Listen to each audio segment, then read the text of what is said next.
할렐루야! 멜번 한인장로교회 성경통독반에 오신 여러분을 예수 그리스도의 이름으로 환영하고 축복합니다. 오늘은 45번째 강의입니다. 누가복음에 대해서 알아보도록 하겠습니다.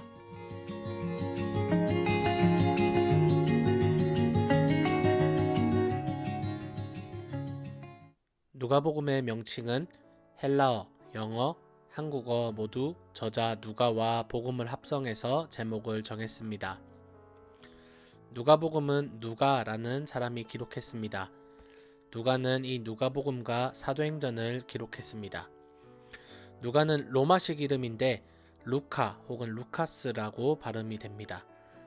누가복음은 고급 어휘와 표현 방법이 사용되어서 저자 누가는 높은 수준의 교육을 받았을 것으로 예상이 되는데, 누가는 사도행전의 저자이기도 하기 때문에 사도행전을 살펴보면 바울의 사역이 나타나는 후반부로 갈수록 1인칭 복수 명사인 우리라는 단어가 많이 사용됩니다. 이것을 토대로 누가가 바울의 선교 여행에 함께 동행했다는 점을 우리가 유추해 볼 수 있을 것 같고요. 바울의 서신에서도 바울과 함께하는 동역자로 편지 말미에 등장하는 것을 확인할 수 있습니다. 바울은 이 누가가 의사였다고 표현합니다. 의사였기 때문에 고등 교육을 받았을 것으로 우리가 이해할 수 있으며, 그로 인해서 자연스럽게 헬라어 표현 방법이 고급 어휘를 사용하는 그러한 문학적 특징들이 나타난다고 볼 수 있습니다. 누가복음은 주후 55년에서 65년경에 지어졌을 것으로 추정하고 있습니다. 누가복음은 먼저 1차 독자인 데오빌로라는 사람에게 예수 그리스도의 복음을 전해주며 그가 이 복음을 듣고 믿고 이것이 진리임을 알게 하기 위해 쓰여졌습니다. 그리고 더 나아가 이 책을 읽는 모든 사람들, 특별히 이방인들에게 복음을 전하기 위해 쓰여졌습니다. 책의 내용은 네 부분으로 나눌 수 있습니다. 먼저는 탄생과 본격적인 공생애에 들어가기 앞서 예수님께서 준비하는 모습을 4장 13절까지 그리고 있으며, 9장 50절까지 예수님의 갈릴리 지역에서의 사역을 서술하고 있으며, 이후에 이제 19장 27절까지 예루살렘을 향해서 가시는 여정길, 그 길 위에서 일어난 사건들과 가르침들을 기록했으며, 마침내 예루살렘에서 고난을 받고 죽으시고 부활하신 사건을 24장까지 기록하고 있습니다. 누가복음에는 마태, 마가에서 생략하고 있는 예수님의 생애에 대한 묘사들이 많이 나오고 있습니다. 특별히 예수님의 탄생에 대해서는 복음서에서 가장 자세하게 다루고 있는데, 천사 가브리엘이 나타난 것, 마리아의 찬가, 빈방이 없어서 말구유에 태어나신 것, 목자들 이야기들을 소개함으로써 예수님의 탄생을 아주 자세하게 다루고 있습니다. 그리고 예수님의 소년 시절 성전에서 랍비들과 토론한 일화도 누가복음에만 나오고, 겟세마네에서 기도하실 때 땀이 피처럼 흘렸다는 기록도 누가복음에만 나옵니다.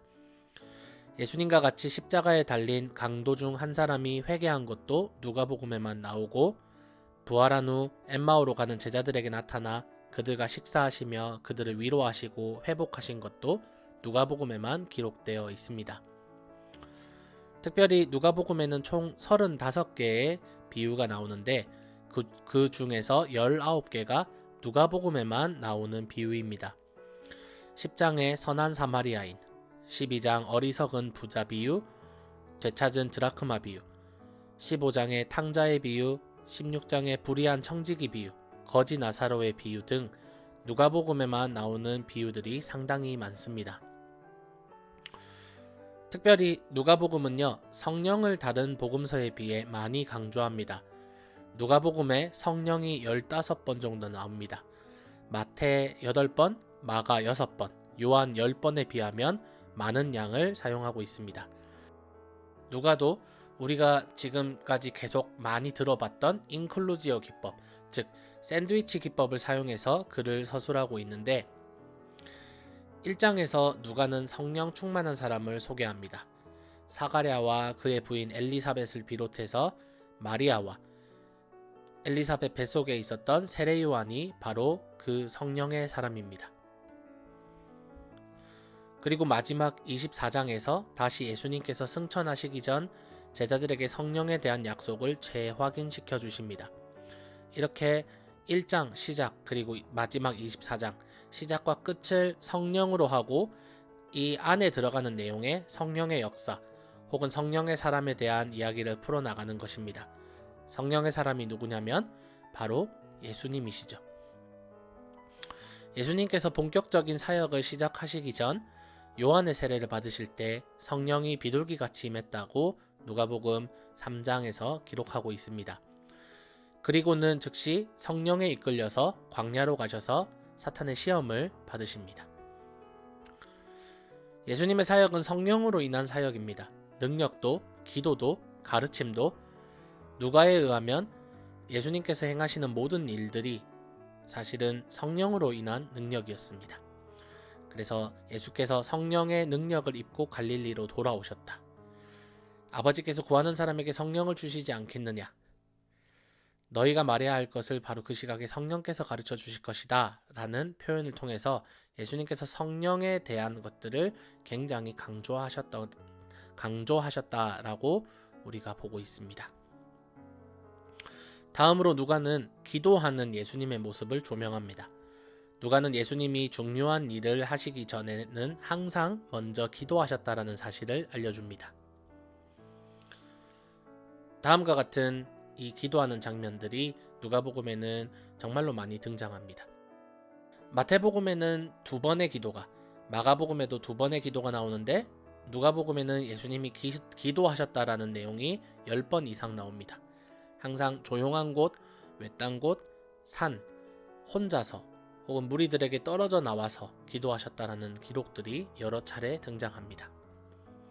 그리고 제자들에게도 기도하는 법에 대해서 여러 차례 알려주십니다. 구하라 그리하면 주실 것이다. 찾아라 그리하면 찾을 것이다. 문을 두드려라 그리하면 열어주실 것이다. 라는 이러한 기도의 방법들, 그리고 예수님께서 비유를 설명하시는데 제자들에게 늘 기도하고 낙심하지 말아야 한다는 뜻으로 비유를 하나 말씀하셨다라고 이렇게 이야기를 하고요. 그리고 기도하면서 늘 깨어 있어라 라고 하며 종말을 기다려라, 종말을 깨어 있음으로 기다려라 라고 말씀하시는 예수님의 이 기도에 대한 가르침을 우리가 찾아볼 수 있습니다. 누가는 예수님의 삶을 통해서 특별히 소외받는 사람들, 사회적 약자들을 주목합니다. 하나님께서 그리고 예수님께서 소외받는 사람들을 받아들이시고 용납하시고 사랑하시는지 이 누가복음에 정말로 잘 나타나 있습니다. 예수님의 공생의 초기에 나사렛 회당에서 이사야의 글을 읽는 장면이 나오는데 여기에 누가의 관점이 드러납니다.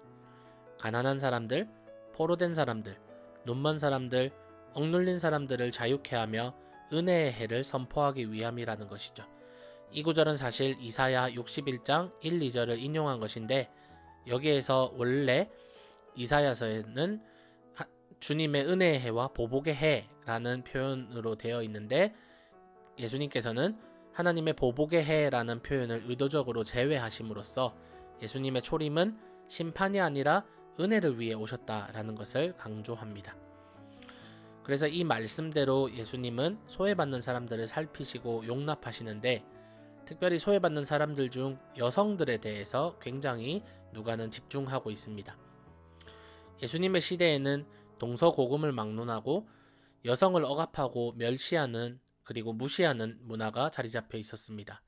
그러한 시대적 문화 속에서 공적인 기록에 여성이 등장하면 그 기록의 신빙성에 의문이 제기될 수도 있었지만 누가는 예수님 곁에 있는 여성들의 모습을 여과 없이 기록하고 있습니다.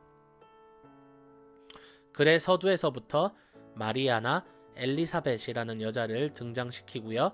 그리고 우리가 잘 모르고 있지만 글의 2장에서 아기 예수님을 영접했던 여예언자 안나라는 이 예언자의 이야기도 나오고요. 그리고 마리아와 마르다 이야기가 나오는데 이 마리아와 마르다 이야기는 특별히 더 큰 의미가 있습니다.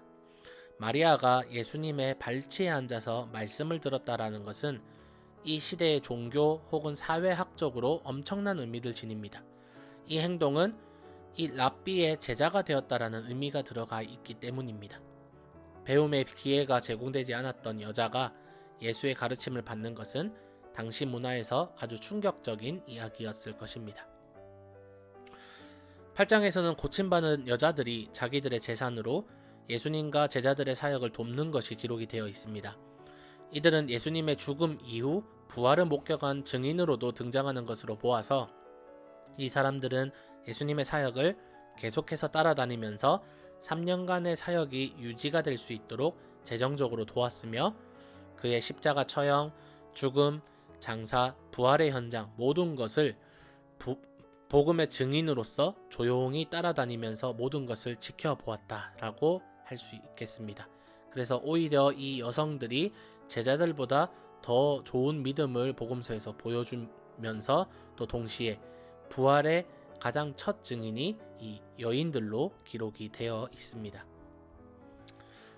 그 밖에 소외당하는 사람들을 보면 세리였던 레위, 마태를 제자 삼으시고 죄인인 여자가 옥합을 깨트려 예수님을 영접하고 나병 환자를 이야기를 나누시면서 고치시는 장면, 그리고 비유에서 사마리아인들을 선한 사람으로 말씀하시는 것, 나병 환자 가운데서 예수님께 감사한 사람이 유대인이 아니라 사마리아 출신인 것들, 그런 것들을 말하며 또 특별히 세리장 삭개오와 교제하신 것이 등장합니다.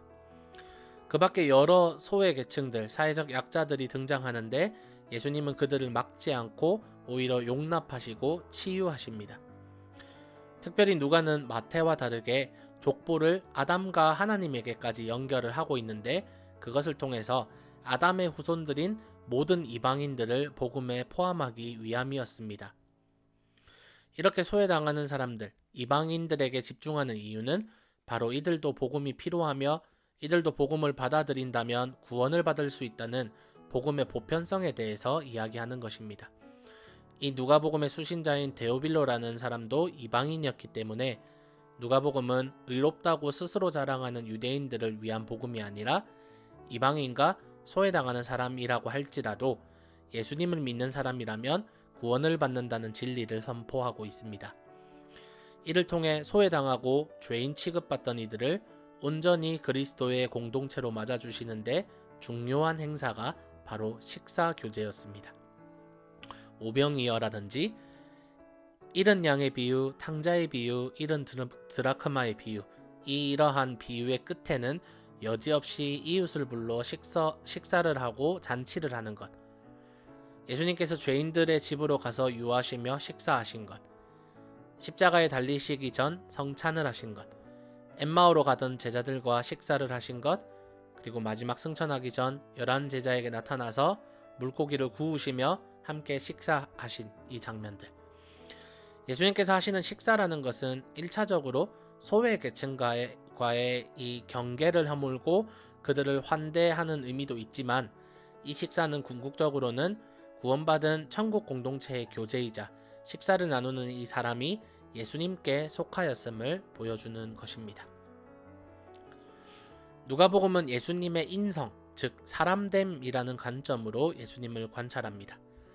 다른 복음서에 비해 아주 긴 탄생 스토리를 다루며 탄생을 둘러싼 주변 인물들의 스토리까지 집중을 하며 우리의 삶 가운데 사회적 약자들을 찾아다니시면서 그들을 온전히 영적 공동체의 일원으로 받아주시는 예수님의 모습들, 그리고 지배계층들, 기득권들을 향해서 비판하시며 그들의 재산을 팔아서 가난한 자들은 나누어 주라는 이러한 삶의 실제적인 윤리적인 가르침들, 그리고 결국 그런 그들을 위해서 십자가에 달려 죽으신 인간 예수님의 모습을 조명하고 있습니다.